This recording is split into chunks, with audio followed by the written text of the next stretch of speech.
Lots of companies are using artificial intelligence. Delta has raised some eyebrows by announcing that it is using the churning of data through artificial intelligence to set prices. Now, there are lots of curiosities about that. Could it create a lower price structure? Could it create a higher price structure? What are the privacy concerns? All of this is circling around this airline and its use of artificial intelligence. Someone who wants to talk to me about that is Arizona Senator Ruben Gallego, Democrat from Arizona. Senator, why did you on social media call this out? What are you concerned about? And how would you even try to intervene to stop it? Well, Major, and look, you could tell kind of by my dress right now that I'm a little informal because I'm actually on family leave.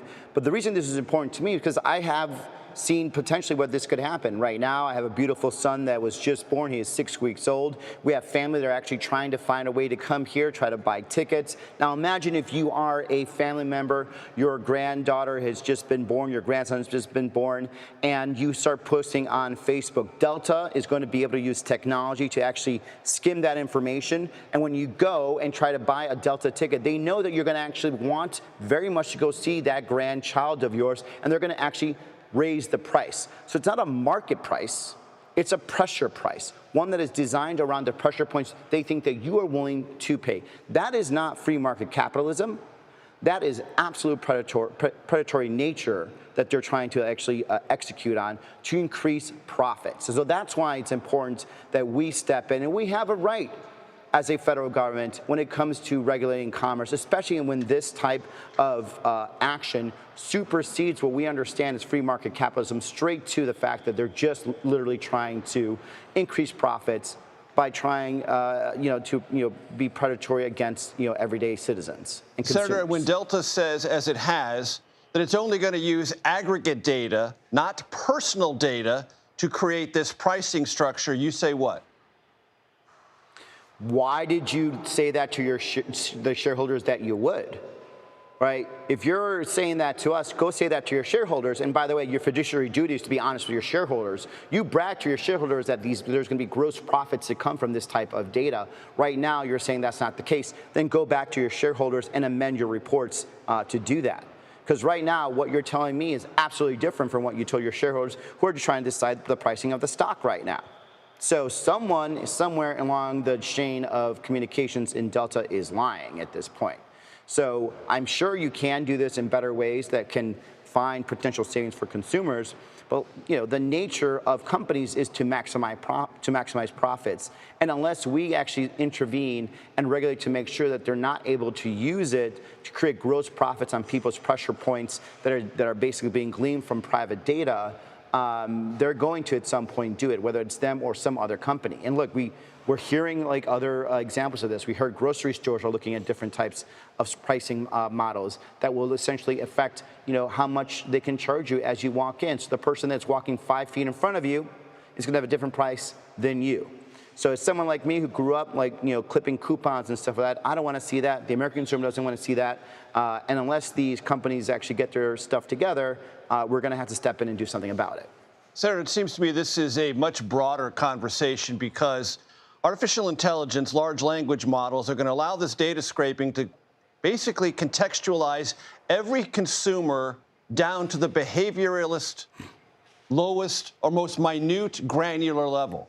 So they're going to know all sorts of things about their pressure points, their previous price history, and price according to that, not a price on the shelf, metaphorically, that everyone sees and pays the same. That's right.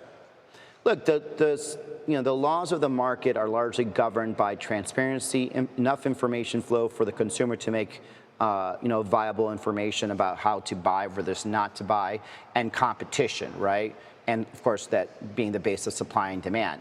But when the producers have more information to actually make information about, or gather information enough to actually set the price point versus the consumer, but the consumer doesn't have as much information to actually weigh that option, then it's an uneven market, and it's not a free market at that point. It's a predatory market. And so we wouldn't allow that in many other cases, and we certainly shouldn't be allowing it when it comes to whether it's airline tickets or, for example, when it comes to the pricing at grocery stores. You and other Democrats have been pushing for release of Epstein-related material. You're adept at understanding politics and legislation. Game this out for me the next 3 or 4 weeks, or when everyone gets back in September. Well, look, the problem here is that this theater, this political situation, was started by Donald Trump and some of his allies prior to him even being elected to office, running on it for 8 years, and then even while getting into office, promising that they were going to release these files. And so the American public was asking for this. They voted for this. And then all of a sudden, we're all supposed to just look away when the president says, there's nothing to see here. Stop asking questions. You're a fool if you're asking questions. So President Trump and his allies have to answer. Were you lying to us for the last 8 to 10 years, claiming that there was this mass conspiracy in order to protect, these elite pedophiles? Or are you trying to protect yourself? Are you trying to protect, your friends? And there's certainly ways for us to get this information out where it protects these victims while at the same time allows us to understand what was happening there. Because clearly there is a cover-up happening. And it's not just the Democrats are demanding this. This is obviously it's a pressure point that's happening among Republicans because at the core, they've been lying to them for so long, and now they want answers. And so they can't just continue running away from this. Time is not going to get away. It's not going to help them. When you've been lying for 8 years about this or talking about this for 8 to 10 years about this, 2 weeks of trying to distract with other media issues is not going to shake that. So the best way to do this is just be transparent, open up the books, open up the files, which I've been trying to get them to do on the House floor, and let the chips lie where they may. Very, very quickly. Iowa, New Hampshire, Pennsylvania, they're either on or have been on your travel schedule. You were just elected senator from Arizona. Are you already launching your presidential campaign? Well, listen, Arizona is the swingiest swing states of all those states. So, first of all, no one talks about the fact that I move all over Arizona a gazillion times.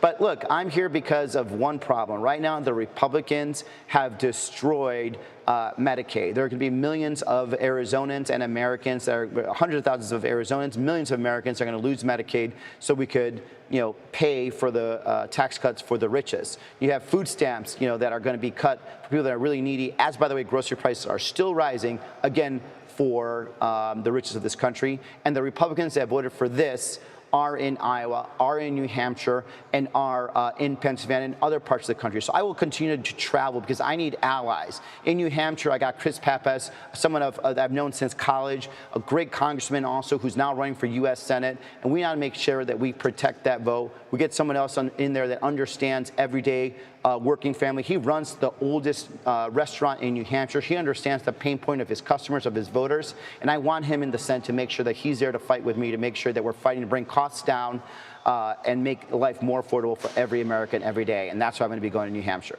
Arizona Democratic Senator Ruben Gallego, the first person on the Takeout reimagined to beat me at the casual sartorial game. Well done, Senator. We'll see you next time.